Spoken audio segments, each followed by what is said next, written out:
For quite some time now, users on the internet have been eating shit on an almost daily basis. It's served up piping hot and fresh right to our table by the content providers, the middlemen of the internet. Be it Facebook or Reddit, YouTube or Twitter or Instagram, each one of them seemingly changes their terms of service at the drop of a hat, instituting seemingly more and more aggressive, draconian measures to limit what you say and how you behave on their website. And we have no real recourse to address this. Because why would we? They hold the power, they have the money. And because of this, we have no leverage. And when you have no leverage, they have nothing to fear from you.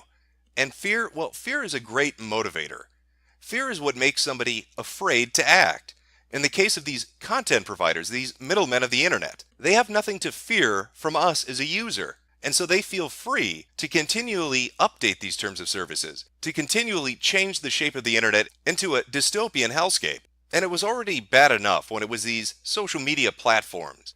But over the last few days, we've seen a shift in attitude from companies like Cloudflare and DigitalOcean as they choose to pull their services from alternative websites. Now, some of these sites, like the Daily Stormer and Patreon, are despised by a great many people. They are considered vile for a host of reasons. But up until now, these corporations and these companies have stayed relatively neutral and hands-off. However, we're seeing the emergence of a new tactic. Not only will we be driven off of the major social media platforms now, but more and more alternative sites are going to be pulled down. While it may start off with something you deem vile today, while it may be a Daily Stormer or a Patreon, believe me, as time goes on, new rationalizations will appear that will justify them doing this to other alternative websites.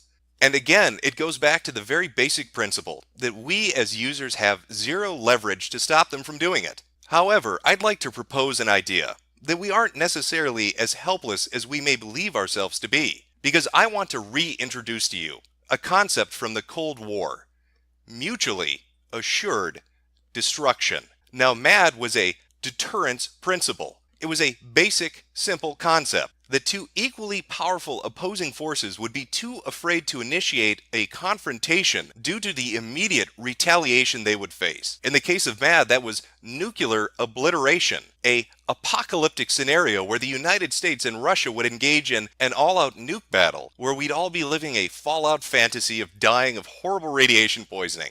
But wait a minute, Jim. You said we have no power. As the users, we're weak and we're small. We can't do anything to these middlemen. So how could we institute something like MAD? You're right, we as the users don't have the power. But there is another group, besides us the users, and the middlemen that provide us our content, that are equally as powerful as those content providers, and are itching to fight with them. That would be the ISPs. So I would like to propose to you the concept of D.A.D, digitally assured destruction. I suggest we weaponize net neutrality. The concept of net neutrality is that ISPs, internet service providers, should provide access to the internet through every service at an equal portion, that they can't play favorites and they can't overcharge certain platforms.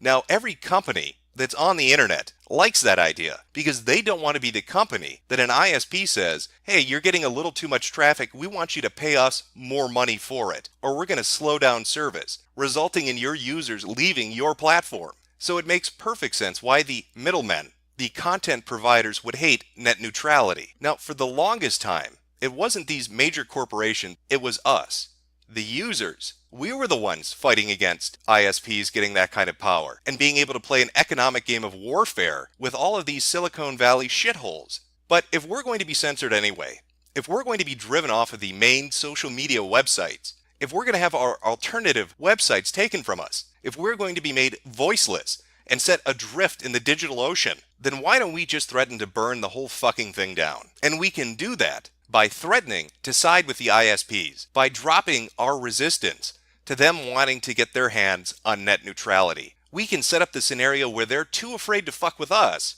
because if they censor us, we will allow the ISPs to censor them. They like to say that actions have consequences. I've heard that now for the last 4 days, as they have repeatedly said, in relation to people and opinions that they don't like. Actions have consequences. Well, I propose the idea of teaching them what consequences actually look like. If they want a draconian shithouse system, let's give them one. If they want to see what it feels like to be powerless and censored, let's show them that. Let us use digitally assured destruction, the threat of it, to get some leverage back as the users and to slow down this process to an Orwellian shit nightmare that they are currently sailing us towards. Let us weaponize net neutrality.